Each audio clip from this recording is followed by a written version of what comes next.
Hey folks, my name is Tom Vasel, and this is Look Back. In this video, I take a look at games that I reviewed 1, 5, and 10 years ago and tell you where my opinions are on those games today. Although I didn't review any games this week 10 years ago, so we're just doing 1 and 5 years ago. We'll start with 2016. First, we have OMG, which is about the gods of Greece, and this is essentially worse Uno. So, pass still. Then there's Ninja All-Stars. Wow, guys, I was super excited when I first played Ninja All-Stars. The models for this game are exceptionally cool. I was really excited, a little bit put off by this giant rule book, which is like a Warhammer 40k style, where everyone has their own special abilities, except I didn't get any of those people in the base box. The base box just had a bunch of generic ninjas that still looked pretty cool, but the game itself was very bland. You ran around and you fought. The combat was convolutedly, it was simple but convoluted and just wasn't very enjoyable at all. And then there was Game of Gnomes. This was from Fragger Brothers, a gigantically massive box, and essentially was a pickup and delivery game with way too much luck. Yes, it has the biggest board game piece ever in a game. That doesn't mean the game is good. Then there was Epic PvP. This game from AEG was another one of their smash-up style games where you take two things and put them together, and then you fought back and forth, but there was no excitement. The game just didn't have that give and take that many games in this genre do.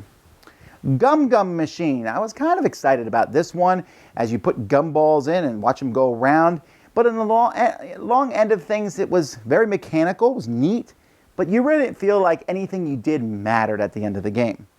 Voodoo was one where it's silly, stupid fun. I have my head stuck on the table, or I have to talk in a rhyme or something because cards are telling you to do so, but it's just so random and there's not a lot of cards in it, so it's a bunch of silliness and nothing else. Then there's Arena of the Planeswalkers Battle for Zendikar. Well, I'm dropping this one a point because this one barely registered with me. I was glad that they had more stuff. I was annoyed that it still was all unique heroes, still not common figures. I was annoyed that it took 6 months after the game came out to come out with one expansion that still didn't fully let you deck build. And now that it's been a year and they've only released another expansion, which still doesn't allow you to fully realize the game, blah, this one is dying for me. And I believe, yep, I've already gotten rid of my Magic Arena of the Planeswalkers from my collection. It's unfortunately because I really had hoped it would take the place of Heroescape. Pharaoh's Gulo Gulo is a game that's essentially a sequel to Gulo Gulo. Nice, cool. I don't think it's as cool as Gulo Gulo. That was just a straight game. This one tried to add in, like Pharaoh mummies walking around, which sounds cool. It's good, it just didn't work as well as the original. Cardline Marvel. This was unfortunately, I believe, only produced in Europe, but I love Cardline where you put cards in order based on date. Here you're putting them in order based on how strong or smart or good the fighting ability of the different heroes and villains of the Marvel Universe are. I really like it. I wish that the X-Men were in it. It's a lot of Avengers stuff. And I disagree with a lot of the stats, of course, but it's still great fun. Pirate Tunes. This game I enjoyed quite a bit. Stronghold picked it up, in which you are building a board, and then you have to flip the board over. You put these tiles, you flip the board over, reveal it, and then players are bidding simultaneously real time. Very intriguing game. Pig 10. This is a silly little game in which you're playing cards. There's a lot of games out there where you're playing certain cards trying to get a certain total. Sometimes they work. Pig 10 is one of the ones that does. Burgle Brothers. This is a cooperative game in which you are doing a heist. Think Ocean's 11 or something like that. And so you're going in and all the different characters trying to avoid guards that are walking. It gets harder and harder as the game progresses. Very neat game. Way too small of a box, but the game itself is a lot of fun. Blood Rage 5-player expansion. I ranked this one a 7. I think as the year goes by, I have to down it just a little bit because I found that I pretty much never want to play Blood Rage with 5 players. It's neat that that is allowed, but it just makes the game slightly longer than I would prefer it to be. Dixit Memories? Yeah, more Dixit cards. Woo! More Dixit cards, great cards. All right. Brain Freeze and Telepathy. These are 2-player games, one for kids. I really like them.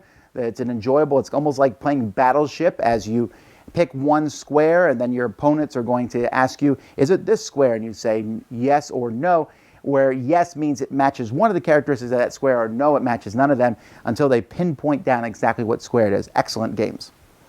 And then D&D Dice Masters Return to Pharaoh. This was just one of the best versions of Dice Masters there is.